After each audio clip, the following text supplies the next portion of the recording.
50 से 75% है, तो कैल्सिफिकेशन का मैग्नीट्यूड थोड़ा कम हो जाएगा, और कम हो जाने की वजह से लीचिंग लेटराइजेशन नहीं हो रहा, बट कैल्सिफिकेशन का मैग्नीट्यूड थोड़ा सा कम हो रहा है, तो I will not be that calcium rich soil जितना मुझे चरनोजन मिलेगा। And chernozem the black earth, black earth मुझे हमेशा मिसलीडिंग इंफॉर्मेशन देता है, इसलिए आपको पहले ही बता दिया।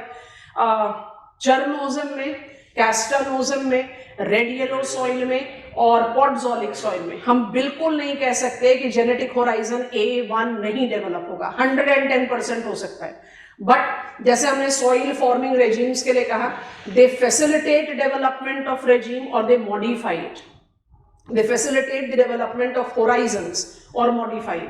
तो मेरा soil fertile, less fertile, infertile इन प्रोसेसेस से होता है। वहीं पर हमने ग्लेइंग पढ़ा जिसको मिनरलाइजेशन विद लीचिंग लेटराइजेशन से ऐड ऑन किया, and humification, only process which makes my soil fertile. अब चल रहे हैं कैटेगरी नंबर 2 सॉइल की तरफ। We are learning world soil type, हमने जोनल पढ़ के रिवाइज भी कर लिया। अब हम जा रहे हैं इंट्राजोनल की तरफ, और उसके बाद हम पिकअप करेंगे अजोनल। तो अभी हमारा फ्लो चार्ट इंट्राजोनल का बनेगा, अजोनल का बड़ा फ्लो चार्ट नहीं है, बट जब पहुंचेंगे तभी बात करेंगे। इंट्राजोनल को कैसे डिफाइन करा था? Intrazonal soil are regional, they are regional और local soil that dots zonal soil. इसका मतलब आप इसको लार्जर स्केल पर अप्लाई कर रहे हो, आप इसको ग्लोबल स्केल पर अप्लाई नहीं कर रहे। ग्लोबल स्केल पर जोनल सॉइल होते हैं, इसलिए हमने जोनल सॉइल को क्लाइमेट बेस पर सब कैटेगराइज किया, पेडाल्फर, पेडिकॉल, और वेजिटेशन बेस पर सब क्लासिफाई किया, और हम उसको अपने ग्रिड डायग्राम में प्लॉट भी कर पाए। हम इंट्राजोनल सॉइल को ग्रिड पर नहीं प्लॉट कर सकते, क्यों? मैप ऑफ स्केल में हर प्लेस नहीं दिख पाएगा, छोटा छोटा एरिया है। Intrazonal which dots, which randomly marks up its presence within zonal category of soil. अच्छा, कितने टाइप ऑफ सॉइल हैं? पहले फ्लो चार्ट बनाते हैं, उसके बाद कंटेंट को एनलार्ज करते हैं। So I have got 2 categories of soil, एक को बोलते हैं कैलोमॉर्फिक और एक को बोलते हैं इनफर्टाइल। तो जैसे नेक्स्ट कैटेगरी इनफर्टाइल हो जाती है, तो calomorphic soil fertile intrazonal soil हो जाएगा, that becomes very evident time. अब फ्लो चार्ट को आगे बढ़ाते हैं। Calomorphic soil incorporate structural soil and climate regulated soil. आप सबने क्लाइमेट पढ़ा है, आप सबको पता है कि क्लाइमेट को आप मल्टीपल स्केल्स में ले सकते हो। लोकल विंड भी तो पढ़ा, लोकल विंड लोकल क्लाइमेट को इन्फ्लुएंस करेगा, प्लैनेटरी विंड प्लैनेटरी क्लाइमेट को करेगा। तो जोनल सॉइल तो प्लैनेटरी क्लाइमेट के हिसाब से चल रहा है। लोकल क्लाइमेट की इफेक्टिविटी भी जस्टिफाई की जा सकती है, रीजनल क्लाइमेट की इफेक्टिविटी। सॉइल के नाम लिखेंगे, एक नाम हम सबने सुना हुआ है, structural soil includes regur and rendzina. Climate regulated soil fertile soil है, इसको बोलते हैं ब्राउन फॉरेस्ट सॉइल। तो मेरे पास 3 और सॉइल टाइप आ गए, regur, rendzina, brown forest soil, और लिस्ट कंटिन्यूड रहेगी बिकॉज वी आर टेकिंग सब कैटेगरीज लाइक दिस। तो इसको बना देते हैं, इनफर्टाइल में आप 2 कैटेगरीज डिमार्केट आउट करोगे, एक को बोलते हैं हाइड्रोमॉर्फिक और एक को बोलते हैं halomorphic. Hydromorphic soil relates to water logged condition, इसलिए हाइड्रोमॉर्फिक सॉइल की जो 2 वैरायटीज हो, पीट और बॉक्स सॉइल को किसके साथ रिलेट, कौन सा genetic horizon? Excessive decay. Peat bog किस कंडीशन में डेवलप होता है? वाटर लॉग, जहां डीकंपोजर सुपर एक्टिव हो, है ना। वो मुझे इक्वेटोरियल रेन फॉरेस्ट में नहीं मिलता। क्यों नहीं मिलता इक्वेटोरियल रेन फॉरेस्ट में? क्योंकि वहां पर लीफ लिटर सप्लाई ज्यादा है और डार्क ग्लूमी फॉरेस्ट है, सनरेज पेनिट्रेट नहीं कर पाते। हेलोमॉर्फिक सॉइल में you have saline alkaline soil. कौन? Saline alkaline soil. कौन सा प्रोसेस जस्टिफाई कर रहे हो? Calcification. Excess of calcification will render your soil infertile. Flowchart को कॉपी डाउन कीजिए, आगे बढ़ेंगे। We are talking about intrazonal soil. Definition top पर दे दिया, intrazonal soil is a regionally or locally recognized soil type. It is that soil type which incorporate It is that soil type which incorporate regional, local levels of presence. What are the conditions that facilitate their existence? Based on it, we classify them into calomorphic and infertile. Calomorphic structural soil या climate regulated soil हो सकता है, और infertile soil has to be the extreme conditions. So waterlogged condition, hydromorphic, कई बार इसको hygromorphic भी कहते हैं, अभी हम details create कर रहे हैं, and halomorphic, halo salinity. It is something that is related to calcium. ठीक है, चलिए, we are now picking up the details of each one of them. थोड़ा सा विजुअलाइज करने की कोशिश करो, हम कंटेंट लिख रहे हैं, आप हमारे साथ कॉपी डाउन करते जाएंगे, कैलोमॉर्फिक कैटेगरी को जस्टिफाई करें, उसका अर्थ समझने की कोशिश करेंगे, it will become easier. So calomorphic, that is fertile interzonal soil, is principally known to be structural. जो सबसे मेजर रिकॉग्नाइज कैटेगरी है ना इसका, वो स्ट्रक्चरल सॉइल है. अब स्ट्रक्चरल सॉइल का मतलब क्या होता है? Structural soil denotes the soil that are typical to parent rock. Parent rock याद आ गया? Unweathered rock layer. Genetic horizon D बोल सकते हो, जेनेटिक होराइजन आर बोल सकते हो. स्ट्रक्चरल सॉइल को स्ट्रक्चरल इसलिए बोलते हैं कि ये सॉइल बड़े ही टिपिकल पेरेंट रॉक के साथ एसोसिएटेड हो. जहां ये पेरेंट रॉक है, अगर वहां सॉइल डेवलप होगा तो वो यही सॉइल होगा. So it is structure, it is something that is typical to a parent rock. अब इसके दो varieties आपने लिखे, दोनों को justify करते हैं. ये common characteristics है, but इसके बाद फिर अलग है. Regur and Redzina both relates to structural soil. Double Na भी लिखते हैं, single Na भी लिखते हैं, both the ways it can be applied. Regur को हम बोलते हैं black soil. रेगुर हमेशा बसाल्टिक पेरेंट रॉक के ऊपर डेवलप होता है. Basalt is an igneous rock जो डार्कर इन कलर होता है. क्योंकि डार्क इन कलर होता है इसलिए जो सॉइल है वो डार्क इन कलर होता है. तो यहां dark in colour is because of darker colour parent rock. और ब्लैक अर्थ क्यों ब्लैक था? Dark coloured decayed organic, A1 genetic horizon. So difference है दोनों में. ब्लैक सॉइल और ब्लैक अर्थ सेम नहीं. रेगुर सॉइल को पॉपुलरली कॉटन सॉइल भी बोलते हैं क्योंकि more than 2/3 of regur soil world wide is devoted to cultivation of cotton. So इसका निक नेम है. अदरवाइज टेक्निकल नेम में रेगुर आएगा, कैलोमॉर्फिक आएगा या ब्लैक सॉइल आएगा. बसाल्ट जो है वो मल्टीपल मिनरल से बना हुआ रॉक है. तो this soil is rich in minerals but lacks in humus. Fertile soil है, क्लेई टेक्सचर होता है इसका, इसलिए इसमें वाटर रिटेंशन कैपेसिटी बहुत हाई होती है. And that is the reason यहां पर कॉटन कल्टीवेशन होता है. जो वाटर रिटेंशन, आप क्ले को इमेजिन कर लो, आप आराम से जस्टिफाई कर लोगे ये कैरेक्टरिस्टिक. मेरा टेक्सचर क्या है? क्ले, एकदम fine texture. I talk about texture when I take you to a zonal soil. मेरा टेक्सचर एकदम फाइन है, क्ले जैसा. तो अगर क्ले है तो वाटर रिटेंशन कैपेसिटी बहुत ज्यादा होगी. ये मेरा एक पॉजिटिव एज है और यही मेरा नेगेटिव एज है, क्योंकि अगर मैं क्ले टेक्सचर हूं तो during prolonged dry season I develop crack. नाम नहीं आएंगे इसलिए नाम को हम अलग से लिखेंगे. आपको पहले प्रिपेयर कर दिया था. We will encounter some of the very new names. कई नाम जानते हैं, कई नाम बिल्कुल नहीं, जिनको हमें पिकअप करना है. ये मेरा कैरेक्टरिस्टिक्स ऑफ रेगुर सॉइल हो गया. अगर मुझे रेडजीना के साथ इसको अप्लाई करना है तो हम रेडजीना को किस टाइप ऑफ पेरेंट रॉक के साथ एसोसिएट करते हैं? It is always with limestone. Parent rock अगर लाइमस्टोन होगा तो रेडजीना होगा, प्रोवाइडेड लाइमस्टोन ने सॉइल डेवलप किया. हर रॉक सॉइल डेवलप नहीं करता. Limestone is 100% calcium carbonate.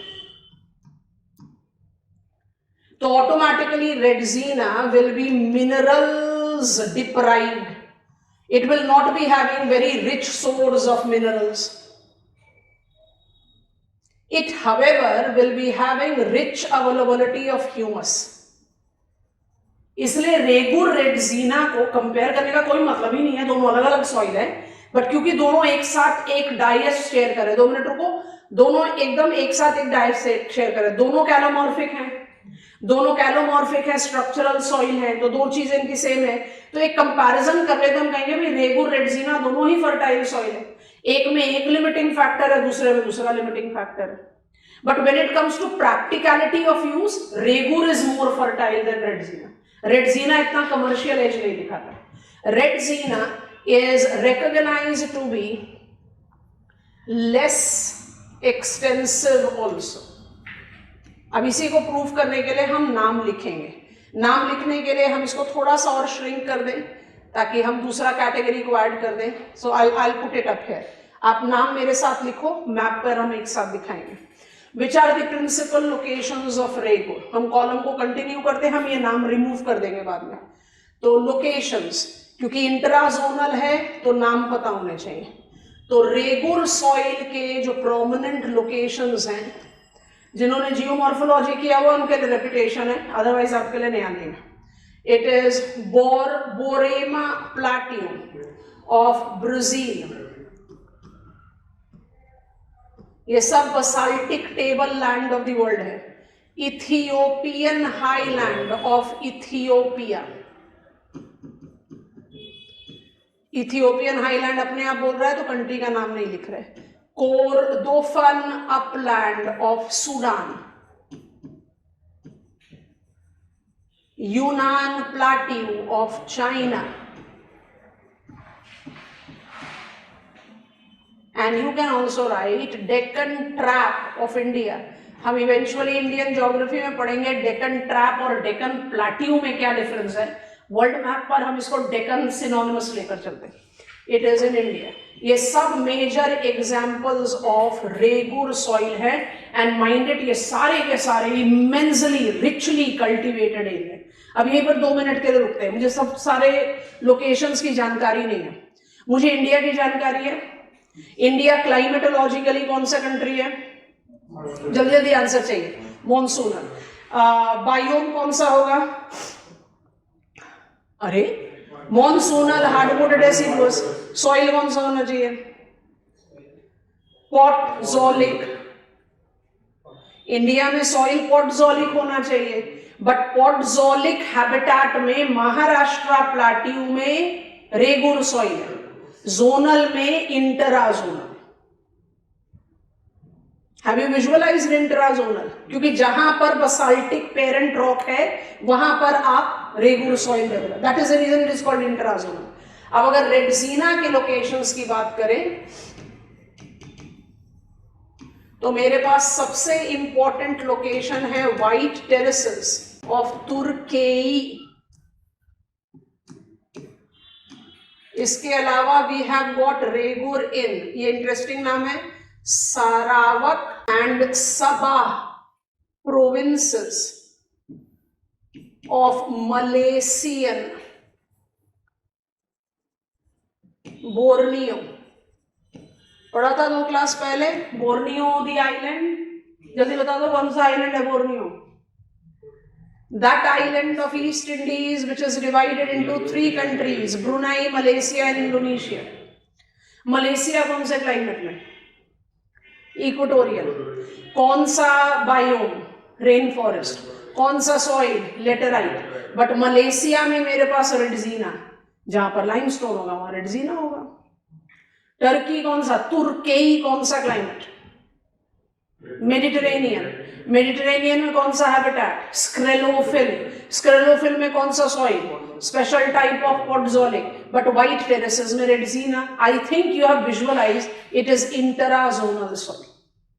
सारे लोकेशंस लिखो, हम मिटा नहीं रहे, हम श्रिंक करेंगे क्योंकि हम आपको ये सारे लोकेशंस मैप पर दिखाएंगे, अभी नहीं, आफ्टर अंडरस्टैंडिंग ऑल इंट्राजोनल फिर मैप पर लिखना शुरू करेंगे। आप अपने कॉलम के साथ लिख लो, हमारे पास जगह नहीं थी इसलिए हमने सेपरेट बना दिया। Structural, calomorphic soil will be structural soil when it is regulated by defined parent rock. अगर बसाल्टिक पेरेंट रॉक है तो रेगुर, और लाइमस्टोन पेरेंट रॉक है टोरेडजीना। अगर आप दोनों को कंपेयर करो तो हम कहेंगे भाई near similar fertility of the soil, पर regur is more common on the map of world with bigger areas. Rendzina थोड़ा सा रिस्ट्रिक्टिव है क्योंकि लाइमस्टोन पानी की अवेलेबिलिटी में कार्बोनेशन एक्सपीरियंस करके कास्ट टोपोग्राफी डेवलप कर देता है रादर देन डेवलपिंग सॉइल। तो इसकी प्रेजेंस जो है वो थोड़ी वीक है, but it is still there. I am waiting for your go ahead.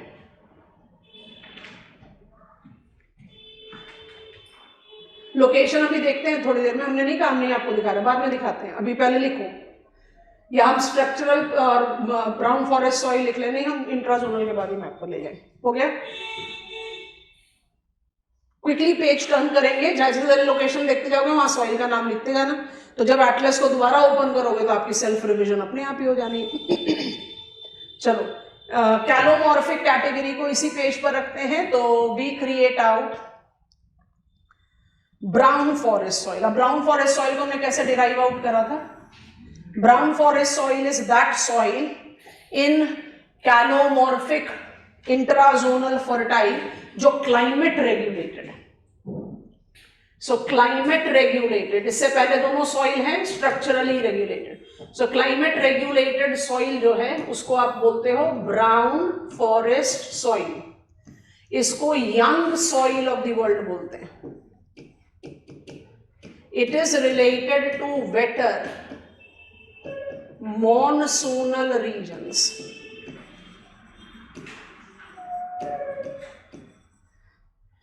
यहीं पर लोकेशन का नाम लिख देते हैं। Annamite mountains, western Ghats, north eastern region के विंडवर्ड स्लोप्स। अभी समझा देंगे, पहले आप लिख लो। It has all genetic horizons but with limited depth. Thus is coarse in texture, is highly acidic, thus is less fertile।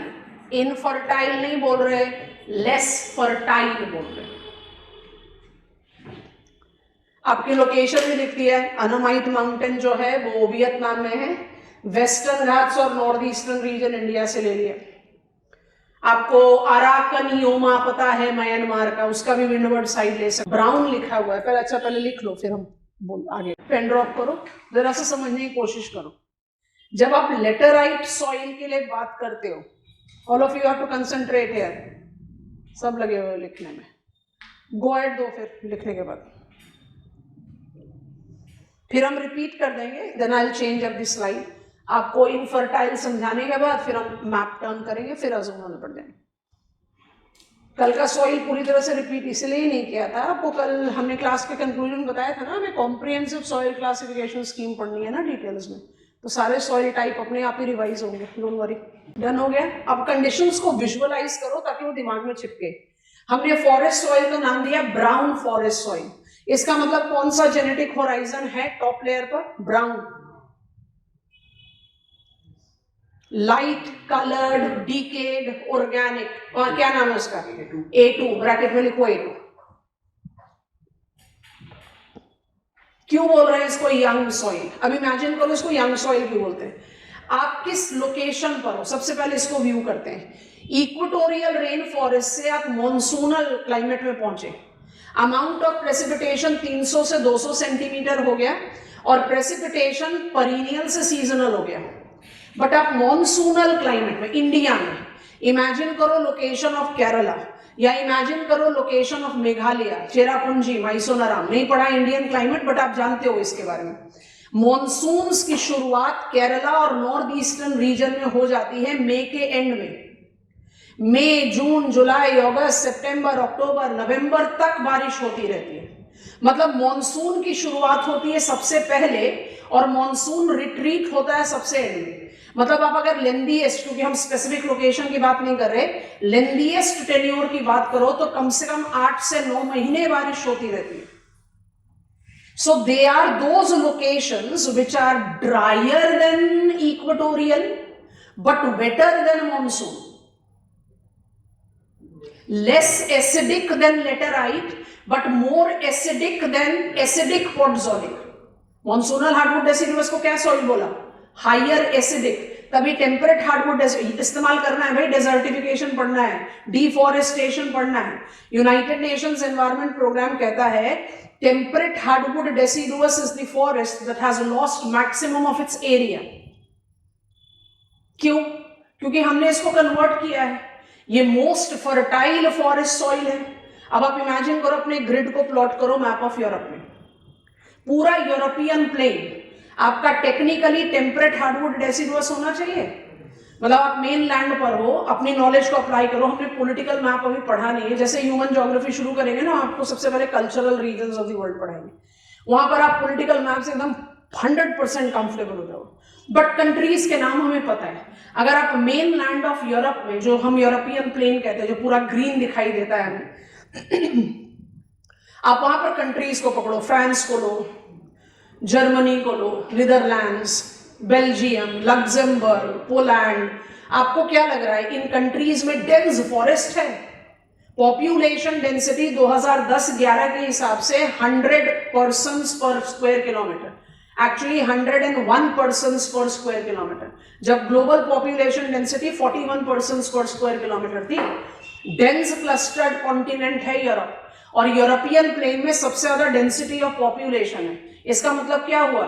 Earth's while temperate hardwood deciduous forest is now industrial, agrarian, settlement area. आपने क्यों इसको clean किया? क्योंकि वो fertile soil था। आप laterite soil को क्यों नहीं क्लीन करके वहां पर कल्टीवेशन शुरू कर देते हो? क्योंकि वो इनफर्टाइल है। तो ब्राउन फॉरेस्ट सॉइल को हमें कैसे विजुअलाइज करना चाहिए? It is more acidic then monsoonal, less acidic then laterite. Conditions ऐसी हैं जहां स्विफ्ट जेनेसिस ऑफ सॉइल है, मतलब इतना स्विफ्ट नहीं जितना स्विफ्ट हम बोल रहे हैं, but normally when I change from one genetic horizon to other, I talk about thousands of years.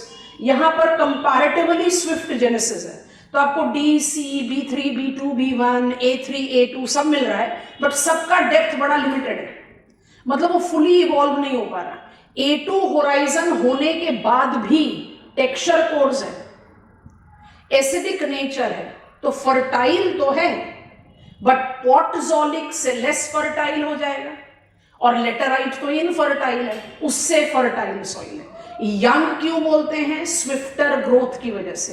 Swift growth क्यों हो रही है? फेवरेबल वार्म वेट क्लाइमेट की वजह से। इंटराजोनल है, एक कंट्री को नहीं रिलेट कर सकते सॉइल से कि पूरा इंडिया हो गया जी ब्राउन फॉरेस्ट सॉइल, नहीं। कहां पर?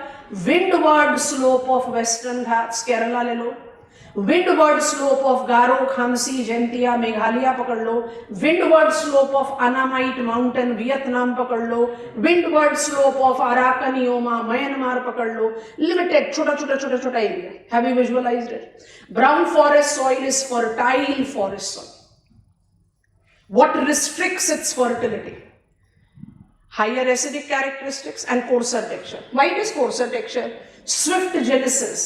I have developed up to A2 genetic horizon, but limited depth है सब में, तो texture जो है वो coarser है। Young soil क्यों बोलते हैं? लिख देते हैं यहाँ पर। Young soil इसलिए बोलते हैं क्योंकि soil का swift genesis है।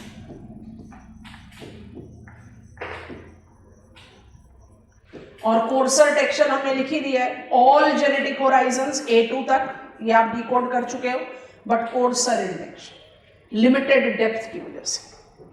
I think you have visualise. हम फटाफट रिपीट कर रहे हैं, पेन ड्रॉप करो, विजुअलाइज करो। लोकेशन को मैप पर रिपीट करेंगे, लोकेशन अभी रिपीट नहीं कर रहे। Intrazonal soil are those soil which randomly dots zonal soil. इसका कैटेगरी 1 है calomorphic, which is decoded as fertile intrazonal soil. Fertile intrazonal soil structurally दो टाइप का हो सकता है। स्ट्रक्चरल सॉइल कौन से सॉइल है जो एक टिपिकल पेरेंट रॉक के ऊपर ही डेवलप होते हैं? जहां पर बसाल्टिक पेरेंट रॉक होगा रेगुर, जहां पर लाइमस्टोन पेरेंट रॉक होगा रेडजीना, और calomorphic climate regulated brown forest soil है। तीनों के तीनों फर्टाइल है, पर तीनों में कुछ ना कुछ लिमिटिंग फैक्टर है। रेगुर में ह्यूमस नहीं होता, क्रैक डेवलपमेंट हो जाते हैं, रेडजीना में मिनरल्स की कमी है, and brown forest soil courser texture के साथ साथ थोड़ा हाई एसिडिक कैरेक्टरिस्टिक्स का है। कहां पर मिलते हैं रेगोर, कहां पर मिलते हैं रेडजीना, हो तो स्ट्रक्चर से रिलेट करेगा, उसको हमें नाम याद रखने पड़ेंगे। कहां पर मिलेगा? Brown forest soil. Brown forest soil मिलेगा वेटर मार्जिन्स ऑफ मॉनसून, और आपको विजुअलाइज करा दिया वो कौन सी जगह है। जब हम इंडियन क्लाइमेट पढ़ेंगे ना तो हम जस्टिफाई करेंगे Malabar coastal climate, north eastern climate, पार मॉइस्ट क्लाइमेट है, लगभग 9 महीने तक की बारिश होती है यहाँ पर। हम जो टिपिकल टू इंडिया नहीं है, इंडिया में क्या बोलते हैं 3 से 4 महीने की बारिश। I hope it is comfortable. Location को मैप पर रिपीट करेंगे इसलिए बात नहीं कर रहे। I am getting on to infertile category now. जल्दी जल्दी हमारे साथ लिख कर जाओ। इंट्रा जोनल इनफर्टाइल, इसमें मेरे पास कैटेगरी है हाइड्रोमॉर्फिक, इसको हम हाइग्रोमॉर्फिक भी बोलते हैं। ये वाटर लॉग्ड सॉइल है दैट जस्टिफाइज इट्स इनफर्टिलिटी। जहां पर वाटर लॉगिंग होगा इनफर्टिलिटी जस्टिफाइड होगा। अगर सिर्फ वाटर लॉग्ड है then I call it swampy soil. और जैसे स्वैम्पी सॉइल की लोकेशन पिकअप करोगे आपको और डिफाइंड डायमेंशन ऑफ उसकी इनफर्टिलिटी जस्टिफाई हो जाएगी। कौन कौन से लोकेशंस होते हैं नाम लिख देते हैं, 1-2 ही नाम लिखना है, ज्यादा नहीं। Arctic mouths of river Mackenzie, river Mackenzie is of Canada and river Lena of Siberia. Sufficient sampling है, लिखते जाओ, हम एक्सप्लेन करेंगे। पर अगर ये ए है, ए ले लेते हैं हाइड्रोमॉर्फिक के लिए। अगर हम वाटर लॉग्ड के साथ ग्लेइंग प्रोसेस अप्लाई कर दें, हाइड्रोमॉर्फिक है तो वाटर लॉगिंग बाय डिफॉल्ट है, बट हम ग्लेइंग प्रोसेस अप्लाई कर दें। रिकॉल करो, gleying is leaching, laterisation and mineralization which will stand synonymous to genetic horizon O। ये कौन सा सॉइल डेवलप करेगा? ये डेवलप करेगा पीट bog soil. Peat bog soil मिनरलाइज्ड soil है, ये भी इनफर्टाइल है। कौन कौन सी लोकेशंस है वर्ल्ड की जहां पर आप पीट बॉग सॉइल को देख सकते हो? तो पीट बॉग सॉइल का जो प्रिंसिपल लोकेशन है वो यहां लिखते हैं। बड़े अजीब अजीब से नाम है बट नाम याद रखने पड़ेंगे। मैप ऑफ वर्ल्ड पर नहीं प्लॉट किए जा सकते, बट ग्लोबल केस में सबसे ज्यादा रिकॉग्नाइजेबल लोकेशन है। तो नाम लिखते जा रहे हैं, कॉपी डाउन करते जाओ। We have Okavango swamps, it is in Botswana. ठीक है, अच्छा। इनफर्टाइल इंटराजोनल सॉइल में एक और कैटेगरी ऐड होती है, उसका नाम है हेलोमॉर्फिक। हेलोमॉर्फिक सॉइल की सब कैटेगराइजेशन नहीं है, इट डिनोट्स एक्सेसिव कैल्सिफिकेशन। तो एक्सेसिव कैल्सिफिकेशन के लिए आपको, बिकॉज एक्सेसिव कैल्सिफिकेशन होगा तो soil will be having higher pH value, वो अल्कलाइन होएगा ही तो इनफर्टाइल होगा। एक्सेसिव कैल्सिफिकेशन आपके हिसाब से किस कंडीशन में डेवलप हो सकती है? एक तो आपको ड्राई होना चाहिए और दूसरा there is water logging that is facilitated, क्योंकि वाटर लॉगिंग कैल्सिफिकेशन को एनहांस कर पाएगा। समझ में आया? तो ये किस तरह का सॉइल है? हार्ड सॉल्ट लेयर डेवलप होता है।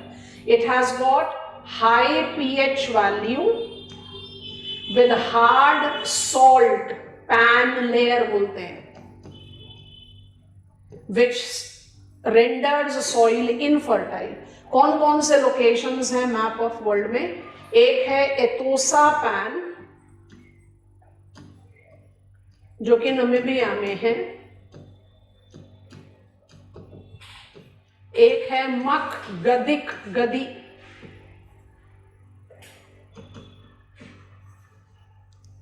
सॉल्ट पैन जो कि बोत्सवाना में है। इसलिए हमने कहा मैप पर एक साथ ले जाएंगे, क्योंकि हम देखो दूसरी बार बोत्सवाना लिख रहे हैं। We also have it in Australia, it is called duricrust. We also have it in India, it is called run of Kutch. एक नाम यहां ऐड कर रहे हैं क्लास, उसको छोड़ना नहीं चाहते, ऐड कर लो।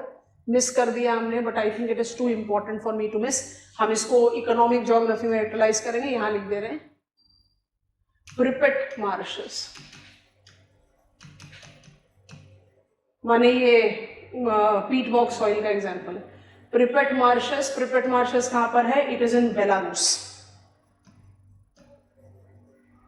अब तो रशिया यूक्रेन वॉर की वजह से ये एरिया इतना मैप में कवर हुआ है कि मेरे ख्याल आपको बेलारूस पता है।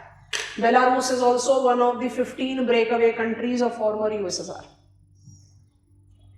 इसके नाम में ही रूस है, बेलारूस। प्रिपेट मार्शेस को ना यूरोप का सबसे बड़ा ब्राउन कोल बेल्ट बोलते हैं, सबसे बड़ा ब्राउन कोल बेल्ट। अब एग्जांपल्स देखने से पहले जरा जल्दी से अप्लाई करो, हम आपको क्या चीजें बोल रहे हैं। पेन ड्रॉप हो जाएगा, उसके बाद हम आगे बढ़ेंगे। प्रॉब्लम है तो पूछो, हम बता देते हैं। High pH value, high pH value होने की वजह से ये अल्कलाइन है, तो एक हार्ड सॉल्ट लेयर डेवलप करता है। चलो, जिन जिन ने जियोमॉर्फोलॉजी पढ़ी है, प्लाया लेक सलिनाज डेवलप करता है, वही बना ना हार्ड पैन लेयर। भाई जहां छोड़ दो टेक्निकलिटीज, छोड़ दो जियोमॉर्फोलॉजी की, ड्रायर एरिया में आपने टेम्पररी वाटर लॉगिंग कर दिया।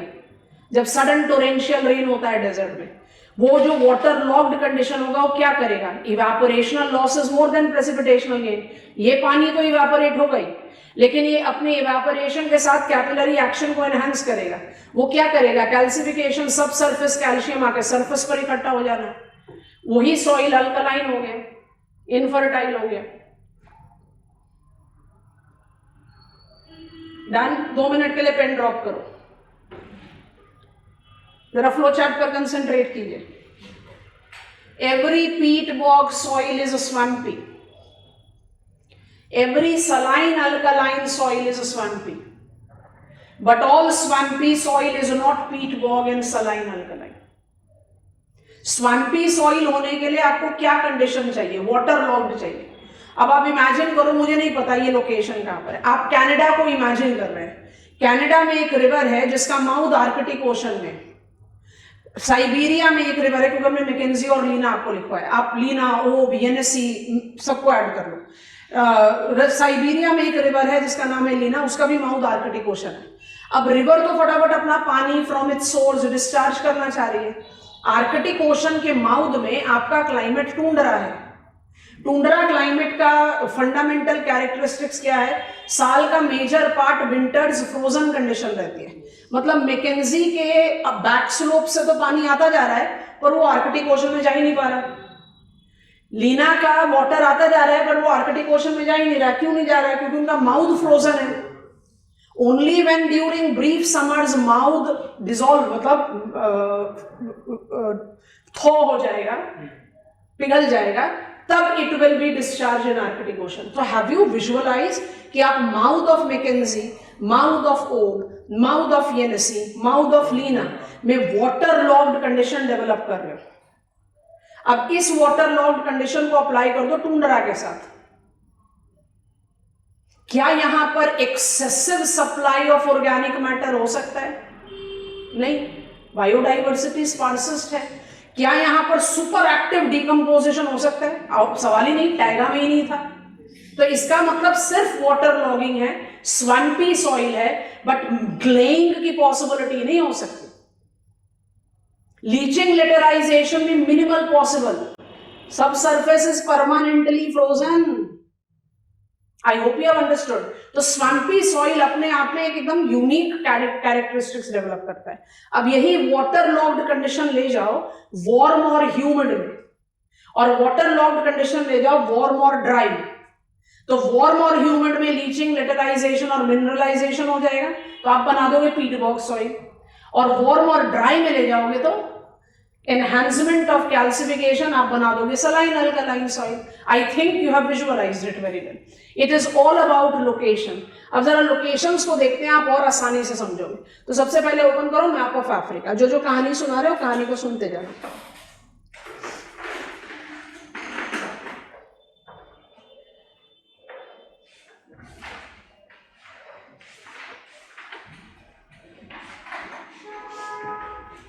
पहुंच गए मैप ऑफ अफ्रीका। काफी सारे नाम लिखे हैं अफ्रीका से, तो इसी कॉन्टिनेंट में सबसे पहले पहुंच गए। पॉलिटिकल मैप से सदर्न अफ्रीकन रीजन के वेस्टर्न पार्ट में पकड़ो नमीबिया। पकड़ लिया। नमीबिया को ट्रांसफर कर लो फिजिकल मैप पे। नदर्न नमीबिया में एतोसा पैन दिखाई दे रहा है, ठीक है। बैक चले जाओ पॉलिटिकल मैप पे। Namibia shares international boundary with Angola. Angola को फिजिकल मैप पर लेकर जाओ। अंगोला का मेजर फिजियोग्राफिक फीचर है बाईप्लाटी, है ना। ड्रेनेज पैटर्न हम पढ़ते हैं इंडियन ज्योग्राफी में, बट अब थोड़ी देर के लिए बाईप्लाटी को फिजिकल मैप पर नोटिस करो और देखो कि एक ऐसा, देखो यहाँ विजुअलाइज करो, ये एक ऐसा एलिवेटेड टेबल लैंड है जहां से नदियां राइज करके हर डायरेक्शन में फ्लो कर रही है। ऐसे सेंट्रीफ्यूगल फ्लो को हम रेडियल ड्रेनेज बोलते हैं।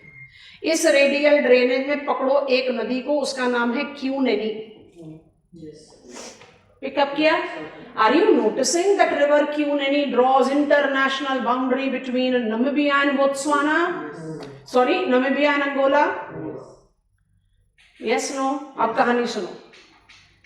Prior to tertiary tectonic disturbances, Cunene was an inland drainage. Bie plateau से राइज करता था और एतोसा पैन उसका माउथ था।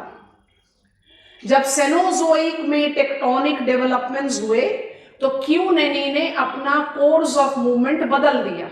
बाईप्लाट्यू से राइज करके एतोसा पर ना जाकर it turned towards its right and now has got its mouth in Atlantic Ocean. जो एतोसा पैन है वो अर्थस्वाइल माउथ था क्यूनेनी का। अब फिर से फिजिकल मैप में जाकर देखो कि Etosha pan is in tropical continental interiors. अब इसमें वो फ्रीक्वेंसी से फ्रेश वाटर सप्लाई नहीं होता जो पहले होता था। वाटर लॉग्ड कंडीशंस हैं, evaporational loss more than supply of fresh water have made it develop saline alkaline soil Etosha. तो एतोसा पैन को देखकर बहुत हैप्पी हो गए हो, शाबाश। अटलांटिक ओशन का इस्तेमाल करो, लिख लो कि ये सलाइन अल्कलाइन सॉइल एरिया। पहली कहानी खत्म हुई। अब दूसरी कहानी सुनो। बाईप्लाट्यू से ही राइज कर रही है एक रिवर, उसका नाम है कुबांगो। दिखा? कुबांगो रिवर का फ्लो को अगर आप नोटिस करो तो वो नदर्न बोत्सवाना पर जा रही है और उसके बाद वो ज़ैम्बजी की ट्रिब्यूटरी बन रही है। ज़ैम्बजी रिवर का माउथ जो है वो मोजाम्बिक के नॉर्थ में है। जब हम कंट्रीज बोलते हैं ना, जरा फटाफट से पॉलिटिकल मैप पे पीप इन कर लिया करो। लर्न करने के लिए आए हो, कोई हेजिटेशन नहीं होना चाहिए कि मुझे नहीं पता। नहीं पता तो क्या, पता कर रहे हैं। 3 countries, Angola, Botswana, Mozambique. River का नाम Zambezi. Of course in between Zambia भी आएगा, पर मुझे अभी उसकी जरूरत नहीं है। मिल गया? अब सुनो कहानी। Kubango River was an inland drainage as well. Sorry, Kubango River incorporated in inland drainage characteristics when Cuneni River was having Etosa as its mouth. तो क्यूनेनी की तरह कुबांगो भी once upon a time was an inland drainage. इसका mouth कहां पर था? ओकावाम्बो swamps दिख रहा है, ठीक है, और उसका वन स्टेप साउथ जाओ, मक गदिक गदी सॉल्ट पैन भी दिख गया है. Yes, all of us, don't miss to see you are in Kalahari Desert. ठीक है, अब ध्यान से सुनो कहानी. जब तक कुबांगो रिवर इनलैंड ड्रेनेज के तौर पर काम कर रही थी, ओकावाम्बो स्वैम्प्स एक डेल्टा डिपॉजिट, इनलैंड डेल्टा, मतलब आज की डेट में आप इसको बोलते हैं largest inland delta of the world. Padma Jamuna तो वर्ल्ड का सबसे बड़ा डेल्टा बना रही है ना, पर ये इनलैंड है. यहाँ पर सारे इंडस्ट्रियल डायमंड्स मिलते हैं. बोत्सवाना बहुत इंपॉर्टेंट लोकेशन है इसके लिए. डायमंड क्या है? मेटामॉर्फाइज फॉर्म ऑफ ग्रेफाइट. ग्रेफाइट क्या है? मेटामॉर्फाइज फॉर्म ऑफ एंथ्रोसाइट. और कोल बियरिंग स्ट्रेटास कार्बन सिक्रीटिंग ऑर्गेनिजम्स के डेथ डिकम्पोजिशन से बनता है, जिसके लिए आपको वार्म मॉइस्ट कंडीशन चाहिए. कुबांगो रिवर जब तक इनलैंड ड्रेनेज थी, वो इनलैंड डेल्टा बना रही थी जिसका नाम है ओकावाम्बो स्वैम्प्स. टर्शरी डिस्टर्बेंसेस के बाद इसने तो ज़ैम्बज़ी रिवर को जोड़ लिया, इट जॉइंस देयर, उसकी ट्रिब्यूटरी है, तो पीछे बच गया ओकावाम्बो स्वैम्प्स. ओकावाम्बो स्वैम्प्स को रेनी सीजन में कुबांगो रिवर अभी भी फीड कर रही है, लेकिन मक गदी सॉल्ट पैन में पानी का डिस्चार्ज नहीं हो पाता क्योंकि कुबांगो रिवर का ट्रैक चेंज हो गया. लिस्ट को देखो, मक गदी हो गया सलाइन अल्कलाइन, ओकावाम्बो स्वैम्प्स हो गया पीट बॉग.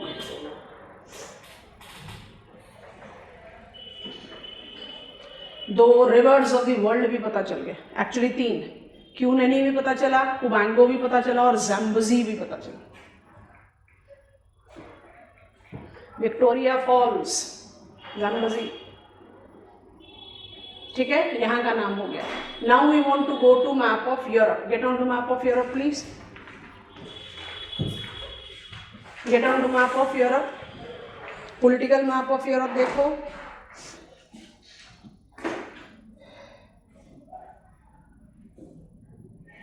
वेस्ट सेंट्रल यूरोप में हो, चलो हम ऐसे इंस्ट्रक्शन देते हैं, यूक्रेन पहुंच जाओ बिना किसी इंस्ट्रक्शन के. यूक्रेन से वन स्टेप नॉर्थ में जाओ, आप बेलारूस पहुंच गए. बेलारूस को फिजिकल मैप पे ट्रांसफर कर दो. मिल गया प्रिपेट मार्शेस? यस और no? Pripet marshes is that water logged conditions जहां पर आप पीट बॉग होराइजन को जस्टिफाई करते हैं. It is been Pripet marshes makes brown coal belt of Europe. तो ये कौन सा हो गया? यहां लिख दिया था, हमने इसको मिस कर दिया. अब आप आएंगे मैप ऑफ साउथ अमेरिका. आ गए? अब इंस्ट्रक्शंस को ध्यान से देखो, हम मैप खोलकर दिखाते हैं क्योंकि नाम मिसिंग है. ग्रैंड चैको हमारे एनसीईआरटी में मेंशन्ड है. ग्रैंड चैको आपको मैप पर भी दिखाई दे रहा होगा. ग्रैंड चैको और पंटानल को आप 3 कंट्रीज के साथ रिलेट कर रहे हो. तो अगर आप मैप ऑफ साउथ अमेरिका देखो तो आप नोटिस करोगे, ये मेरा ब्राजीलियन प्लेट्यू, इसका नाम है प्लेट्यू ऑफ मताग्रसो.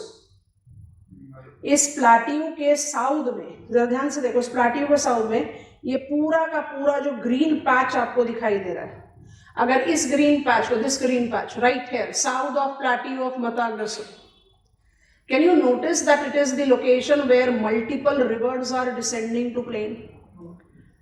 परग्वे, पिल्कोमायो, जब रिवर्स डिसेंड करती हैं प्लेन पर तो क्या होता है? रिवर यहां से अपलैंड से ऐसे डिसेंड कर गई प्लेन पर तो क्या करेगी? सारे बड़े बड़े पत्थरों को अपने रास्ते में डिपॉजिट करेगी. वही कंडीशन डेवलप करेगी जो तराई में होती है, क्योंकि don't forget you are in continental interior. तो यहाँ पर इतना मॉइस्ट कंडीशन कैसे होगा? मॉइस्ट नहीं है, वार्म तो हो सकता है. वाटर लॉगिंग किस वजह से हो रही है? Rivers are descending to plain. तो यहाँ जो ग्रैंड चैको से लेकर पंटानल बेसिन, ये पूरा बेल्ट कहाँ पर है? यहाँ लिखा हुआ है. ग्रैंड चैको से लेकर पंटानल बेसिन, ब्राजील, अर्जेंटीना, परग्वे, ये किस तरीके का सॉइल है? पीट बॉग सॉइल. हम फिर से हाईलाइट कर रहे हैं, यहां से देखकर अपने मैप पर हाईलाइट कर लो। एंटर रियोज नहीं पहुंचना, पंपास नहीं पहुंचना, ग्रैंड चाको लिखा हुआ है, ठीक है। It's a near vertical Oval. किस तरीके का soil? Peat bog. Crocodile population के लिए जाना जाता है ये जगह, पिल्कोमायो रिवर, बाद में बताएंगे। अच्छा, अब हम आ गए कहाँ? आ जाओ मैप ऑफ ऑस्ट्रेलिया। पहुंचो लेक आयरे। आयरे लेक के आसपास घूमो। You have got Stuart Stony Desert and Simpson Desert. Reverse जिनका माउथ है आयरे लेक में, बिग रिवर्स है, थॉमसन, कूपर, डायमंटिना, कुछ रिवर्स तो दिखी गई होंगी। ये रिवर स्टुअर्ट स्टोनी और सिम्पसन डेजर्ट में डूरा क्रस्ट बनाती है।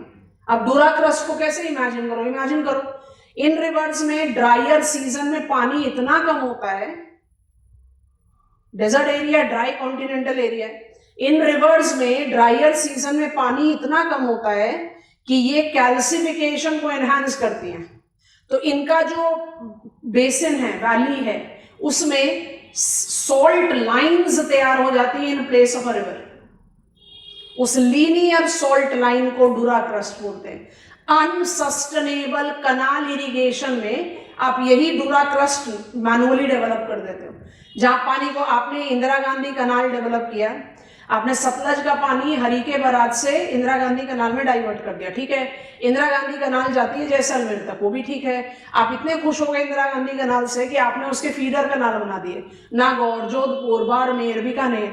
अब अल्टीमेटली पानी तो सतलज से ही आ रहा है। सतलज में पानी दो ही सोर्स से आ रहा है, एक मेल्ट ऑफ आइस है, एक रेन वाटर है। अगर किसी साल मानसून फेल हो गया है, सतलज में पानी ही कम है, हरीके बराज से पानी डाइवर्ट ही कम हुआ इंदिरा गांधी कनाल में, तो फीडर कनाल पर क्या होगा? डूरा क्रस्ट बनेंगे। विजुअलाइज हो गया क्या बोल रहे हैं? Duricrust is linear salt line, जो आयरे बेसिन के Stuart stony and Simpson desert की characteristics. It is typical to Stuart stony and Simpson desert. और इंडिया का नाम भी क्यों छोड़े? खोल लो मैप ऑफ इंडिया, देखो नदन गुजरात को। Kutch peninsula is run of Kutch. Run का मतलब है सॉल्ट मार्शेस। डिटेल्स में पढ़ेंगे इंडियन ज्योग्राफी। बड़ी इंटरेस्टिंग फिजियोग्राफी और स्ट्रक्चर है गुजरात के कच्छ पेनिनसुला की। अभी आपको गुजरात का कच्छ पेनिनसुला में सिर्फ रन ऑफ कच्छ को देखना है, दिख गया है आपको। And as you are traveling on map, before I repeat, ये वाला भी आइटम मैप पर देख लो। एशिया का मैप ओपन करो, तुर्की में पहुंचो, फिजिकल मैप पर ट्रांसफर करो। एशिया माइनर बोलते हैं, पुराना नाम तुर्की का एशिया माइनर है। पूरा पेनिनसुला है ना, उस पेनिनसुला के बिल्कुल सेंटर में आपको एनाटोलिया प्लेट्यू दिखाई दे रहा है। Anatolia plateau is white terraces. Anatolia Plateau is one of the significantly cultivated areas of Turkey. ठीक हो गया? अब साउथ ईस्ट एशिया के मैप पर जाओ, जहां आपने वेबर और विलिस लाइन अभी 2 दिन पहले ही ड्रॉ की है। बोर्नियो को जरा ध्यान से देखो। बोर्नियो के मलेशियन टेरिटरी को कंसंट्रेट करो। आपको सरावक और सबाह लिखा हुआ दिख गया? यस और no? Sarawak and Sabah provinces of Borneo, Malaysia is red Zina. जैसा एनाटोलिया प्लेट्यू, नॉर्थ ईस्ट में जाओ, नॉर्थ ईस्ट में जाओ। सरावक तो काफी ब्रॉड बेल्ट में लिखा हुआ है, सबा छोटा सा लिखा। Have you got it class? शाबाश। अब हम रिपीट कर रहे हैं, हमारे हैं अपने बेस फ्लो चार्ट पर। What is intrazonal soil? Intrazonal soil is that regional local soil type which randomly dots zonal soil. It incorporates calomorphic, halomorphic and hydromorphic soil.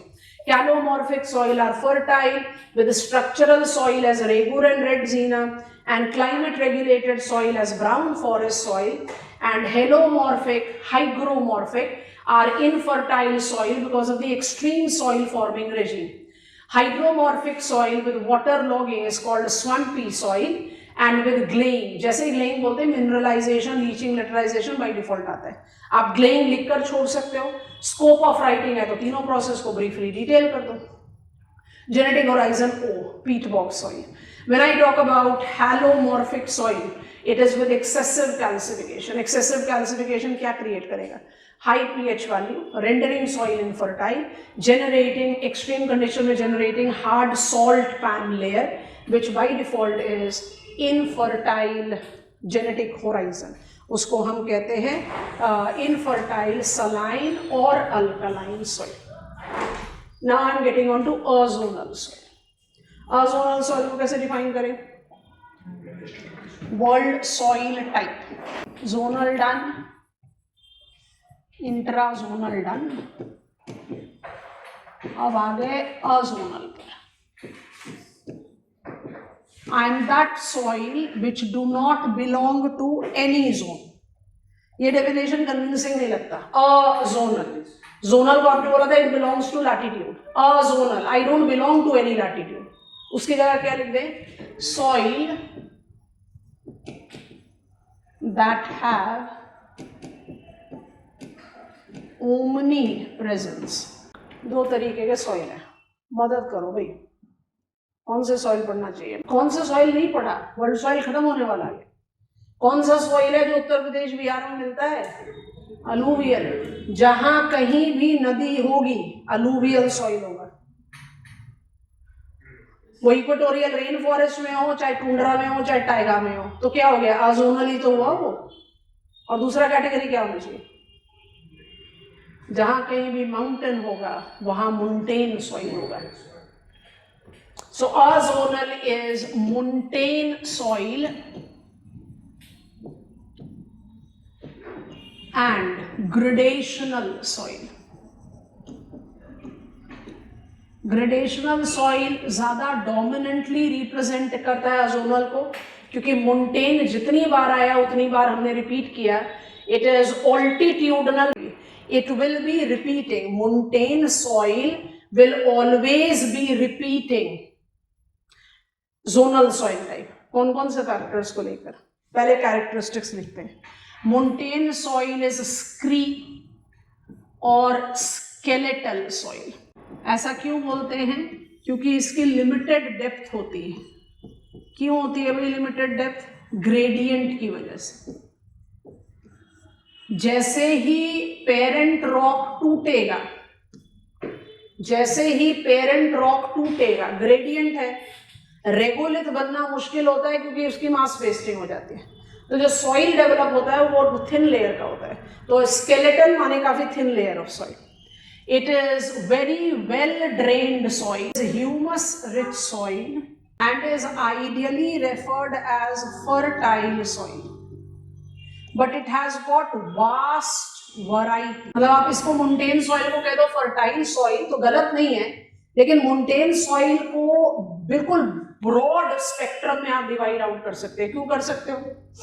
Because mountain soil will be regulated by sign of latitude of the mountain, height of mountain, gradient of mountain,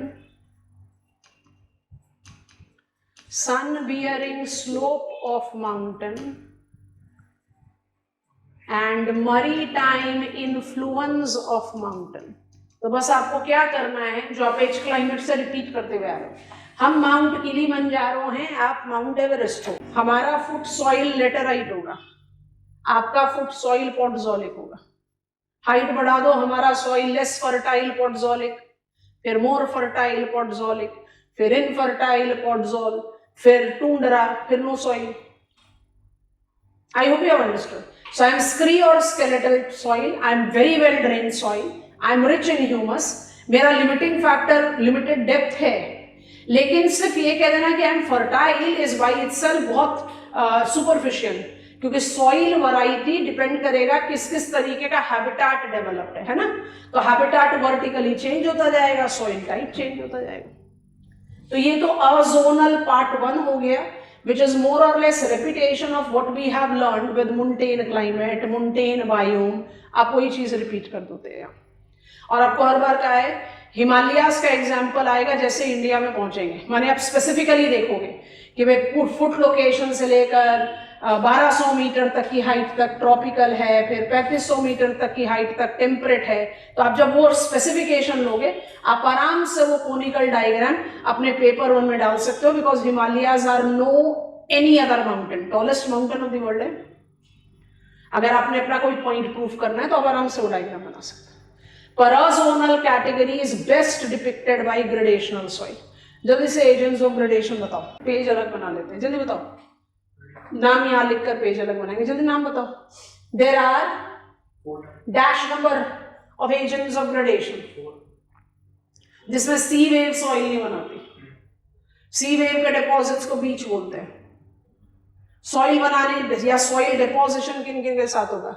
ग्रेडेशनल soil will relate to, जानबूझकर इस sequence में लिख रहे हैं, glacial soil which is deposited by glacier. It is loess soil which is deposited by wind, and it is alluvial soil which is deposited by, तो मेरे gradational soil the true representative of azonal soil के हो गए 3 category. ठीक हो गया।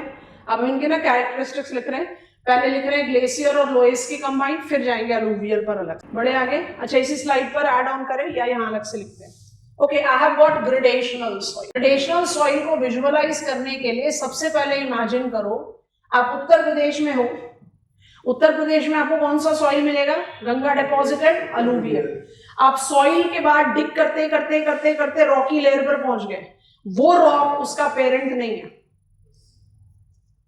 तो ग्रेडेशनल soil की कैरेक्टरिस्टिक्स दिमाग में हमेशा रखना, they are genetic horizon less. इनके पास जेनेटिक होराइजन नहीं होते। Mineral rich. क्यों होंगे भाई मिनरल रिच? इतने सारे सोर्सेस से सॉइल का कॉन्स्टिट्यूएंट आ रहा है।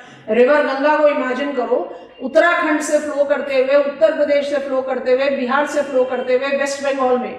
उत्तर प्रदेश बिहार में भी डिपॉजिट कर रही है, बट डेल्टा डिपॉजिट उसका वेस्ट बंगाल में। कितने सोर्सेज ऑफ पेबल्स होंगे? तो by default soil will B mineral rich. Humus की अवेलेबिलिटी कांस्टेंट नहीं होती, इसलिए बात नहीं कर रहे। It is genetic horizon less, mineral rich, fertile soil. ये कैरेक्टरिस्टिक्स आप सबके साथ अप्लाई कर सकते हो, चाहे वो ग्लेशियल सॉइल है, चाहे वो लोएस है, चाहे वो अलूवियल सॉइल है। लेकिन फिर इसके आगे मुझे स्पेसिफिकेशन लेना पड़ता है, तो हम स्पेसिफिकेशन लेते हैं। हम बात करते हैं ग्लेशियल सॉइल की। Glacial soil relates to outwash plane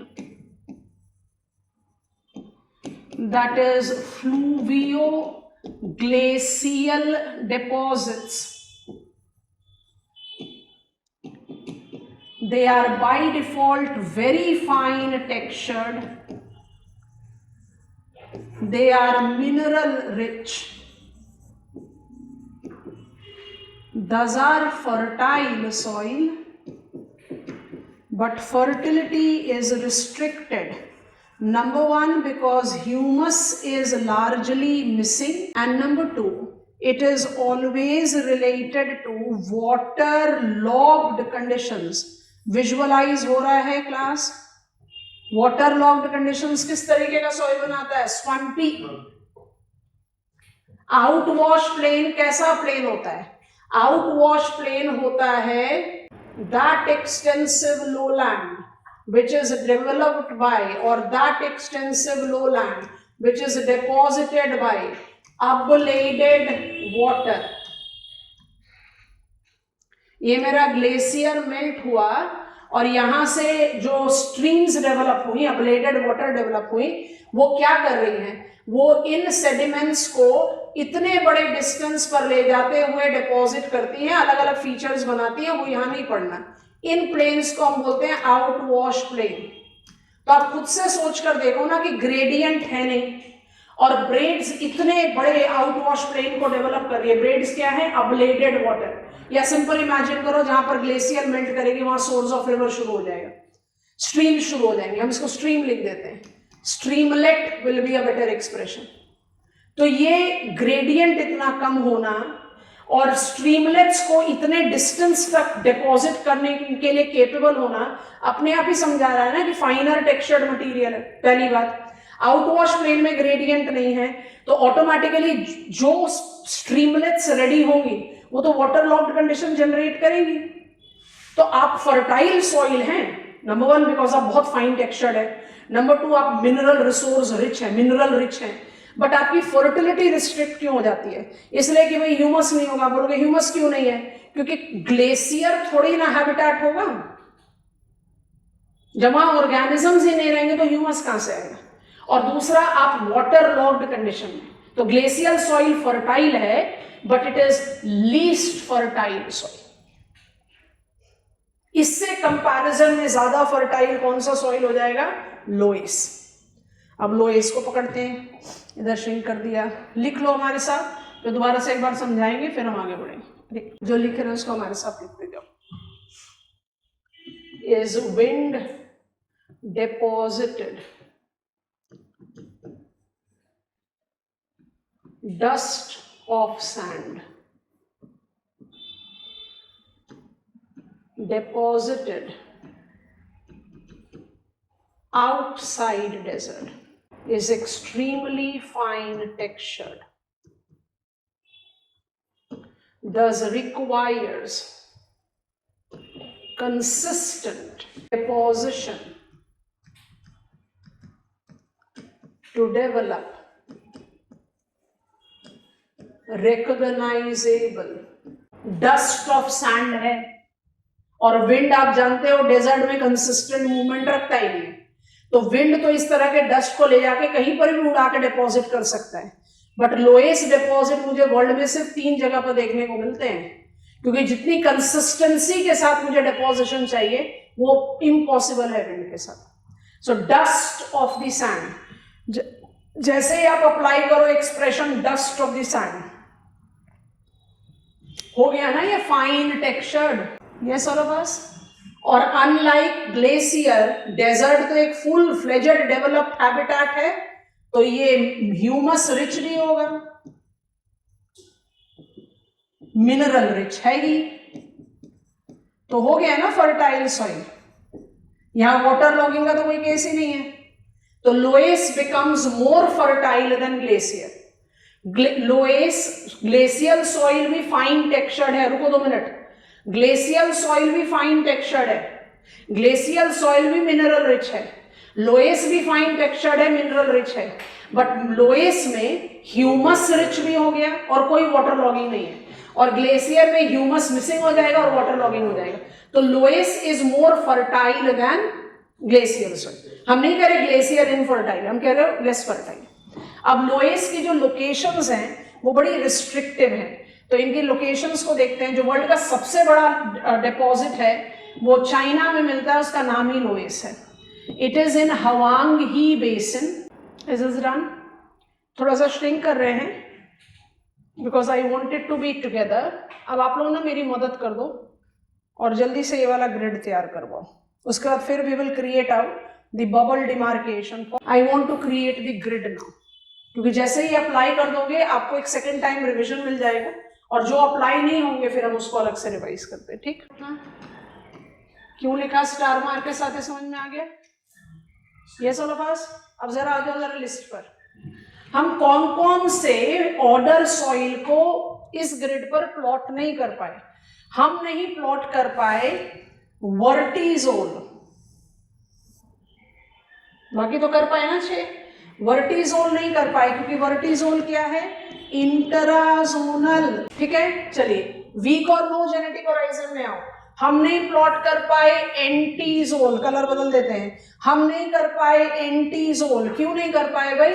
क्योंकि एंटीजोल जो है वो अजोनल सॉइल है, जहां पर रिवर होगी वहां ये सॉइल है। हम इंसेप्टिजोल को नहीं प्लॉट कर पाए क्योंकि वो इंटराजोनल है। हम एंडीजोल को नहीं प्लॉट कर पाए क्योंकि वो भी अजोनल है, जहां पर वोल्केनिक माउंट होगा वहां ये सॉइल होगा। जेलीजोल प्लॉटेड है। हम हिस्टोजोल को क्यों नहीं प्लॉट कर पाए? क्योंकि हिस्टोजोल भी इंट्राजोनल है। I think we are very comfortable with it. अब जो भी चीज चाहिए उसको आप कॉपी डाउन कीजिए और हमें गो अहेड दीजिए। हम आपसे बोले right down the characteristics of inceptisol, क्या लिखोगे? It is intrazonal, fertile, climate-regulated soil, which marks its confinement in wet monsoonal climatic region. It is designated to be young soil. It denotes swift development of genetic horizons. All but one, A1 genetic horizon, develops here. Light-colored decayed organic is the reason that it is called brown forest soil also. Though it has all the genetic horizons, it has got limited depth and coarser texture that restricts its fertility. Fertility is further restricted by it being acidic in nature. It is found in Annamite Mountain, Western Ghats, Arakan Yoma along windward side, full stop. ये bracket में पुराना नाम लिखने का logic क्या है? जैसे अब ये चीज अपने दिमाग में जरूर रखना है। The basis of classification of zonal, intrazonal and azonal and the basis of classification of comprehensive soil classification scheme same नहीं है। तो ये एकदम मिरर इमेजेस नहीं हो सकते एक दूसरे के, पर कौन सा सबसे नियर कंपैटिबल है? जैसे वर्टिजोल में हम रेगुर पर फोकस करें तो गलत नहीं है, पर रेगुर को कॉम्प्रोमाइज करके रेडजीना करें तो फिर अप्रोप्रिएट नहीं होता। तो हम एडवाइस करेंगे रेगुर रेडजीना दोनों लिख दो। अल्टीमेटली वर्टिजोल का लॉजिक क्या है? I am structurally developing vertically over a defined parent rock. तो रेगुर भी तो कैलोमॉर्फिक स्ट्रक्चरल है और रेडजीना भी है। एंटीजोल कौन सा सॉइल है जिसमें जेनेटिक होराइजन नहीं होता? तो आप इसको अजोनल में नहीं डाल सकते। मोन्टेन सॉइल में जेनेटिक होराइजन होगा, आप इसको ग्रेडेशनल में डालोगे। और एग्जामिनर ने कह दिया भाई एंटीजोल के बारे में लिखो, तो आप डिराइव करो ना, ग्लेशियल सॉइल है, लोएस्ट सॉइल है, अलूवियल सॉइल है, सब एंटीजोल है। I hope it is comfortable. So जैसे ही आप कॉम्प्रिहेंसिव सॉइल क्लासिफिकेशन के ये 12 नाम को अपने जोनल, इंट्राजोनल एंड अजोनल सॉइल से ओवरलैप कर देते हो, मेरे ख्याल से बड़े आराम से बात समझ में आ जाती है। और इसी को फिट इन करने की कोशिश करें बायोम्स में, तो ये आपके सामने है, पुराना नाम आपके सामने भी लिखा हुआ है, सोचते हैं। पहला बायोम पढ़ा था टेरेस्ट्रियल, इसके बाद क्लास खत्म करेंगे आज। पहला बायोम पढ़ा था टुंड्रा। टुंड्रा बायोम का सॉइल है टुंड्रा, जिसको जेलीजोल भी बोलते हैं। दूसरा बायोम पढ़ा था डेजर्ट। डेजर्ट के सॉइल को सेरोजम बोलते हैं या एरिडिजोल बोल सकते हैं। तीसरा बायोम पढ़ा था फॉरेस्ट। एक से काम चलेगा नहीं, तो फॉरेस्ट को डिवाइड कर दो 3 में। इक्वेटोरियल रेन फॉरेस्ट का सॉइल था लेटेराइट, उसको ऑक्सीजोल भी बोल सकते हैं। टाइगा फॉरेस्ट सॉइल का नाम था पॉटजोल, उसको स्पोडोजोल भी बोल सकते हैं। और well distributed fertile most forest soil का नाम था पॉटजोलिक, उसको एल्फीजोल भी बोल सकते हैं। इसके बाद हमने पढ़ा था grassland soil, grassland biome. Grassland biome को जब आप ज्योग्राफिकल जोनल क्लासिफिकेशन में ले जाते हो तो यू हैव चरनोजम एंड कैस्टानोजम। जब कॉम्प्रिहेंसिव क्लासिफिकेशन स्कीम में आते हो तो भी मुझे दोनों को ना कंबाइन करना पड़ता है। Most fertile natural soil is mollisol, तो मोलीजोल का फर्स्ट मैच चरनोजम हो सकता है, but it is inclusive of kastanozem. उसके बाद आप बात करते हो सवाना बायोम की। सवाना बायोम का सॉइल है रेड येलो या अल्टीजोल। हो गया काम खत्म। तो जब आप इस तरह का रिपीटेशन लेते हो तो ये सारे नाम अपने आप ही आ जाते हैं। अब एग्जामिनर आपको क्या नाम दे, जोनल भी पूछ चुका है, इंट्राजोनल भी पूछ चुका है, अजोनल भी पूछ चुका है, ऑक्सीजोल भी पूछ चुका है, तो कुछ भी पूछ सकता है एग्जामिनर। कैरेक्टरिस्टिक्स आपको डिराइव आउट करनी है, लोकेशन बताना है। I think we are confident. अब जब हम इसके नेक्स्ट लेग पर बढ़ेंगे तो हमें ह्यूमंस को रोप इन करना है। तो अभी जो हमने आपको एक रनिंग रेफरेंस दिया, उसी रनिंग रेफरेंस में हम ह्यूमन इकोलॉजिकल अडेप्टेशन को रोप इन करेंगे, क्योंकि हमने आपको फ्रेम पहले ही बता दिया है। जब बायोम और ह्यूमन इकोलॉजिकल अडेप्टेशन को कंबाइन करें, पहला होता है क्लाइमेट, दूसरा होता है फोटोट्रॉफ, तीसरा होता है वाइल्ड लाइफ, फिर होता है बायोम, फिर होता है ह्यूमन इकोलॉजिकल अडेप्टेशन। जब क्लाइमेट पर आंसर लिखते हो तो कहते हैं लोकेशन एंड क्लाइमेट। जब फोटोट्रॉफ को ले आते हो तो लोकेशन, क्लाइमेट, फोटोट्रॉफ। जब हेट्रोट्रॉफ पे लिखते हो तो लोकेशन, क्लाइमेट, फोटोट्रॉफ, हेट्रोट्रॉफ। जब बायोम लिखोगे तो location, climate, soil, phototroph, heterotroph. यहाँ तक हम कर चुके, पर हमने बायोम के साथ सॉइल ऑफिशियली लिखते समय फिट इन नहीं किया, जानबूझ के नहीं किया। ह्यूमन इकोलॉजिकल अडेप्टेशन में लाएंगे तो biome plus human ecological adaptation, मतलब location, climate, soil, phototroph, heterotroph and what is human ecological adaptation. 12 environmental regions को जज करना है, बहुत स्विफ्टली चलेंगे इसके तरफ। उसके बाद फिर will be talking about human impact on environment, जो बल्कि और मेसी टॉपिक है, जिसमें हम 2 टॉपिक्स ऑफ सिलेबस को कंबाइन करेंगे। 2 हमने जो बनाए, हमने तो उसमें सारे वीव इन कर दिए थे छोटे छोटे टॉपिक, हजार्ड को हम अलग से हैंडल करेंगे।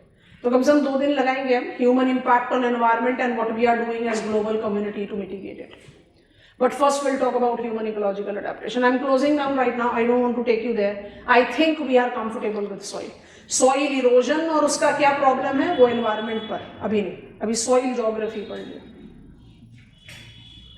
Okay, done for today. I hope it was an enriching class. Loess is identified to be wind deposited soil. It is fine textured, mineral rich, humus rich. It is rare to find because I require consistent deposition by wind. 3 principal location, जिसमें Loess of China is the biggest, वहीं से ये नाम आया. Adobe of California and Limon of Europe, Germany and Belgium में are the other locations. अब इस consistency में अगर हम डालें तो हम कहेंगे रिवर डिपॉजिटेड सॉइल अलूवियल जो है वो मोस्ट फर्टाइल। तो इसमें कोई गलत नहीं है कि 3 ग्रेडेशनल सॉइल में ग्लेशियर हो गया लीस्ट फर्टाइल, लोएस हो गया comparatively more fertile and the most fertile will be alluvial. But alluvial को सिर्फ इतना कहकर छोड़ देना मुश्किल काम है। तो I am taking you to alluvial soil. पहले हमें कॉन्फिडेंट गो अहेड दो, समझ में आ गया यहाँ तक? चलो बढ़ते हैं अलूवियल सॉइल की तरफ। Alluvial soil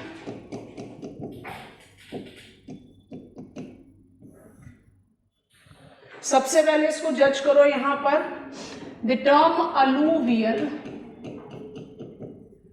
is applied to denote all river deposits.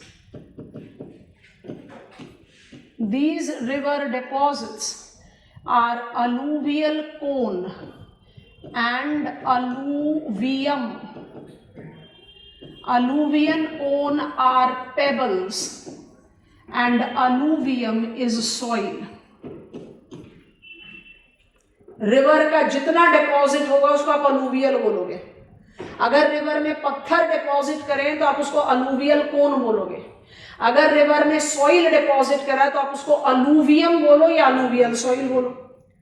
Alluvium या अलूवियल सॉइल के 3 टेक्सचर होते हैं, sandy, silty and clayey. Sandy silty flood plain के साथ जाता है जैसा उत्तर प्रदेश बिहार में होगा, और क्लेई डेल्टा के साथ जाता है जैसा वेस्ट बंगाल में होगा। तो जब हम सॉइल की बात कर रहे हैं तो हम अलूवियल कोन की बात आइडियली नहीं करते, हम अलूवियम की बात करते हैं। और अलूवियम के हम 3 कैटेगरीज लेते हैं, सैंडी, सिल्टी एंड क्ले। ठीक हो गया? चलो, alluvial soil is river deposited mineral and humus rich. अब आप जस्टिफाई करो भाई ह्यूमस रिच क्यों होगा? रिवर अपने आप एक हैबिटेट है, कौन लोटिक हैबिटेट। और रिवर डिपॉजिट कब करना शुरू करता है? जब रिवर का फ्लो स्लगिश हो जाता है। तो जब रिवर का फ्लो स्लगिश होगा तो उस समय तो हैबिटेट सपोर्ट कर ही रहा है, खुद भी अपना एक हैबिटेट है। It is mineral rich, humus rich, most fertile, कुछ गलती नहीं है इसमें। अजोनल सॉइल, लेकिन इसकी फर्टिलिटी इज डिटरमाइंड बाय, अगर एक जनरल स्टेटमेंट आए alluvial soil is which type of soil? The most fertile, azonal soil, कुछ गलती नहीं। लेकिन क्या सारे अलूवियल सॉइल की सेम फर्टिलिटी होगी? नहीं। अलूवियल सॉइल की फर्टिलिटी के डिटरमाइनर 3 चीजें, टेक्सचर, कॉम्पोजिशन एंड प्रोसेस। अब ध्यान से देखते जाओ, texture, flood plain soil will be less fertile than delta soil. वो बबल में वहां बना दिया already. Composition, structure,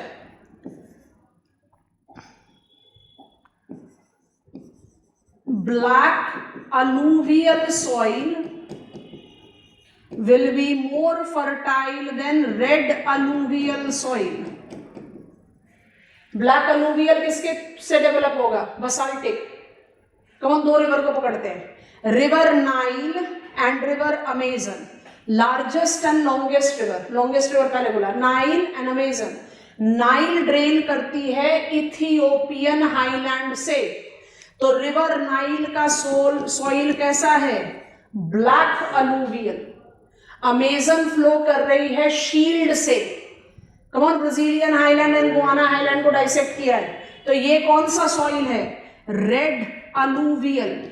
Amazon soil will be less fertile than Nile soil. कहानी खत्म मत करो, प्रोसेस पर आ जाओ। आप बोलोगे प्रोसेस कैसे अप्लाई करेंगे भाई? रिवर्स सॉइल का जेनेटिक होराइजन थोड़ा ही ना होता है, बिल्कुल नहीं होता। लेकिन सोच कर देखो, उत्तर प्रदेश का फ्लड प्लेन सॉइल और असम का flood plain soil, Uttar Pradesh छोड़ो, पंजाब का फ्लड प्लेन सॉइल और असम का flood plain soil, texture same है, फिर भी पंजाब का सॉइल ज्यादा फर्टाइल है असम से। पंजाब मोर पेडिकॉल, असम मोर पेडाल्फर।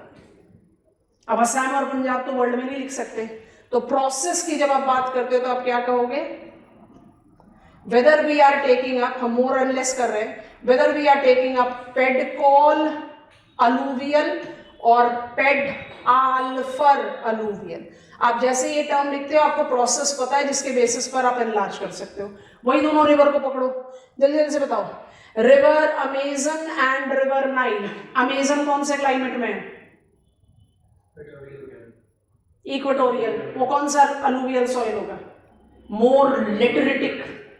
और नाइल कौन से क्लाइमेट में है? Desert, more calcium. कौन सा सॉइल मोर फर्टाइल होगा? नाइल। पूरा नाइल वैली जो है वीट, केन, कॉटन कल्टीवेशन है। So pedocal, river Nile is more fertile than pedalfer, river Amazon. है दोनों ही alluvial soil. I think you have easily understood it. अब थोड़ा अपने दिमाग को प्रेशर डालो। How many types of world soil are there? Zonal, pedocal, pedalfer, tundra, count करो सबको। Sierozem, chernozem, kastanozem, red yellow, laterite, podzol, podzolic, tundra हटा दो। Intrazonal, calomorphic, hydromorphic, halomorphic, count करो। Regur, rendzina, brown forest soil, swampy soil, peat bog soil, saline alkaline soil हटा दो। Azonal soil, mountain soil हटा दो। Gradational soil, glacial, loess, alluvial.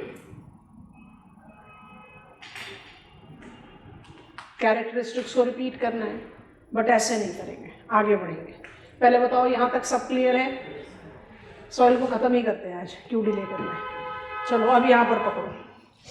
United states agricultural department 1960s proposed comprehensive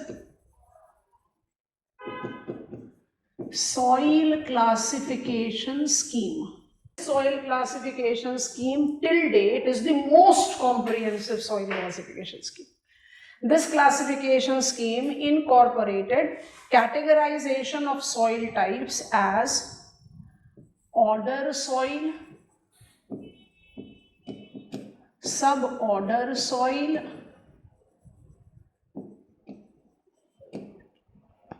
grade group soil, group soil, family soil, and series soil. मतलब आपने क्या किया, principal category of soil बताया order, और फिर आप उसकी कैरेक्टरिस्टिक्स को एनलार्ज ऑन करते चले गए, सब ऑर्डर, ग्रेड ग्रुप, सब group, family and series. Order soil जो है वो एक अम्ब्रेला मैक्रो क्लासिफिकेशन था। तो 1960 में ऑर्डर सॉइल के 10 वैरायटी थे। 2015 में 2 और ऐड कर दिए गए। तो आज की डेट में मेरे पास 12 ऑर्डर सॉइल हैं, और ये 12 ऑर्डर सॉइल बायोजोग्राफर्स अपने कंसिडरेशन में लेते हैं। आपको नेम पता होना चाहिए कि ऑर्डर आया कहां से। और अगर आप दूसरे तरीके से सोचने की कोशिश करो, लिख लो पहले जल्दी से, इसके अलावा और कुछ नहीं लिखना, सीधा ऑर्डर सॉइल को पकड़ना है। आप अगर इन ऑर्डर सॉइल के, या सीधा पहुंचो बॉटम पर, सीरीज सॉइल के 10,000 नंबर होने को जस्टिफाई करने की कोशिश करोगे, तो आपको समझ में आएगा कि हम इसको कॉम्प्रिहेंसिव सॉइल क्लासिफिकेशन स्कीम क्यों बोलते हैं। मतलब ये इतना कॉम्प्रिहेंसिव है कि आप एक एक जेनेटिक होराइजन को, जैसे B3 को आपने पकड़ा, आप सिर्फ नेचुरल कंडीशंस का वेरिएशन नहीं दे रहे हो, fertilising agent A, B, C, तो किस किस तरह का मॉडिफिकेशन इसमें हो सकता है। मतलब it has taken everything into consideration to give us that categorisation. So till date one of the most comprehensive soil classification scheme, जिसमें बायोजोग्राफर सिर्फ ऑर्डर सॉइल्स को लेते हैं। यहां तक समझ में आ गया। ऑर्डर सॉइल्स ओरिजिनली 10 थे, पर अब मेरे पास 12 हैं, तो मेरे को 12 नाम और ऐड करने हैं। करना शुरू करें। फ्लो चार्ट बना रहे हैं, कलर चेंज करेंगे, जगह छोड़ छोड़ कर बनाना, क्योंकि जगह बनाना है वहीं पर ही। हम तो आराम से श्रिंक करके दूसरा डायग्राम ड्रॉ करेंगे, एक ही पेज पर कोशिश करेंगे सबको प्लॉटिंग करने के लिए। So I need to apply 12 order soils. Biogeographers ने ऑर्डर सॉइल्स को रिक्लासिफाई किया। अब जो हम लिख रहे हैं वो comprehensive soil classification scheme agricultural department का नहीं है, बायोजोग्राफर्स ने किया। So order soils have been reclassified by biogeographers. So this is task done by geographers. And what are the categories? थोड़ा सोच समझ के लिखना, फ्लो चार्ट बड़ा ही बना देंगे क्योंकि यहीं पर ही सब कुछ लर्न करने की कोशिश करेंगे। पहला कैटेगरी हमें दिया गया वेल डेवलप्ड जेनेटिक होराइजन्स। ये सबसे बड़ा कैटेगरी है, तो पहले इसके कैरेक्टरिस्टिक्स को डिराइव आउट कर लेते हैं। I can shrink, you just be cautious with the space. दूसरा कैटेगरी लेस बल्की हो जाएगा, वीक, सॉरी, और नो जेनेटिक होराइजन्स, ठीक है। और तीसरा कैटेगरी है एक्सेसिव डिकेड। ये तो आप ऑलरेडी डिकोड कर लोगे। कौन सा जेनेटिक होराइजन भाई? ओ। कौन सा प्रोसेस? ग्लेन, which is leaching, laterisation and mineralisation. Soil का क्या नाम था? पीट बॉग। यहां पर है हिस्टोजोन, अभी लिख रहे हैं। चलो अब नाम लिखना शुरू करते हैं। जो वेल डेवलप्ड जेनेटिक होराइजन वाले सॉइल है, इनको हमने क्लासिफाई करना है। पहला ग्रासलैंड सॉइल,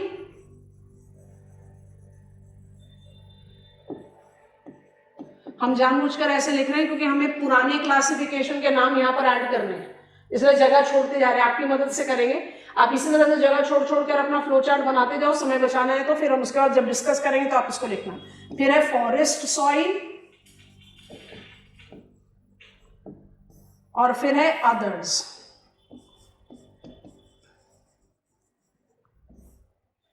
कौन कौन से हैं ग्रासलैंड सॉइल? जल्दी से बताना।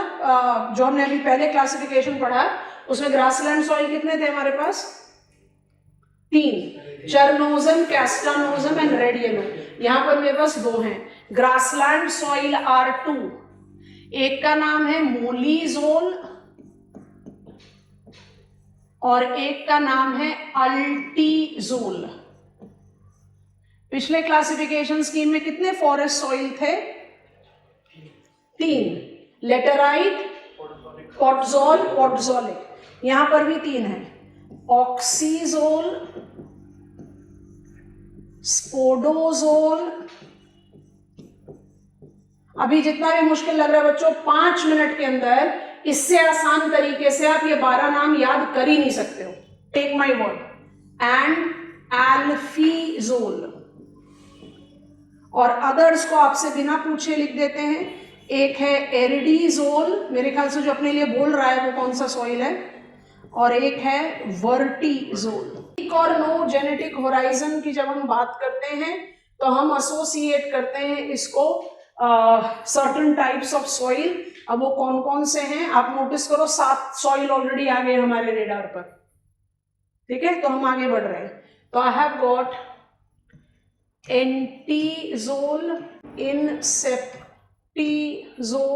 Star mark, andisol, star mark, gelisol. और फाइनल कैटेगरी में काउंटिंग कर लो तो अपने आप एक सॉइल टाइप बचा हुआ है, उसको लिख देते हैं, उसका नाम है हिस्टोजोल। ये 12 नाम आपको याद रखने हैं। इनको याद कैसे रखें, इनकी कैरेक्टरिस्टिक्स कैसे जज करें, आपकी मदद लेंगे। पहले आप लिख लो, फिर हमें गो अहेड, ठीक है। अच्छा, अब हम जानबूझ के बिल्कुल अलग कलर से यहाँ पर जो सॉइल नाम हमें पता है उनको ऐड ऑन करते हैं, और फिर आप ही की मदद से हम अपना डायग्राम क्रिएट करेंगे। आप बिल्कुल फुल फ्लेजेडली रिविजन पर आ जाओगे, तो अप्लाई करना शुरू करो।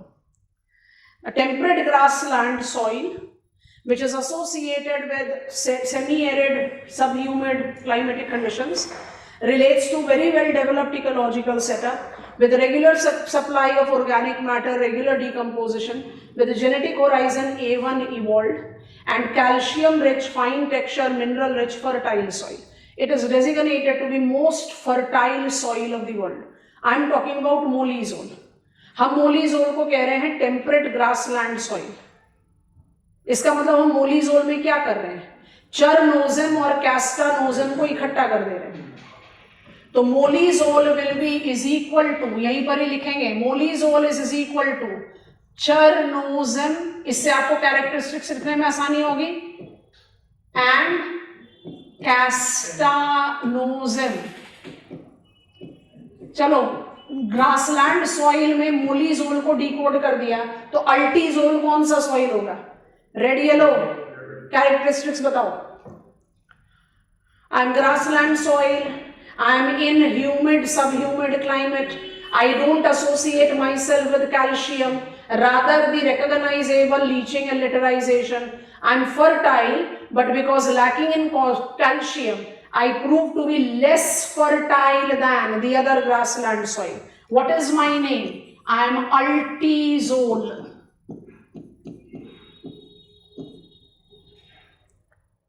Forest soil number 1. रुको 2 minute. Forest soil number 1. Oxyzole. I am known for aluminium and iron oxides. Because of consistent percolation of silica, they mark up their concentration in top horizon. Laterite soil.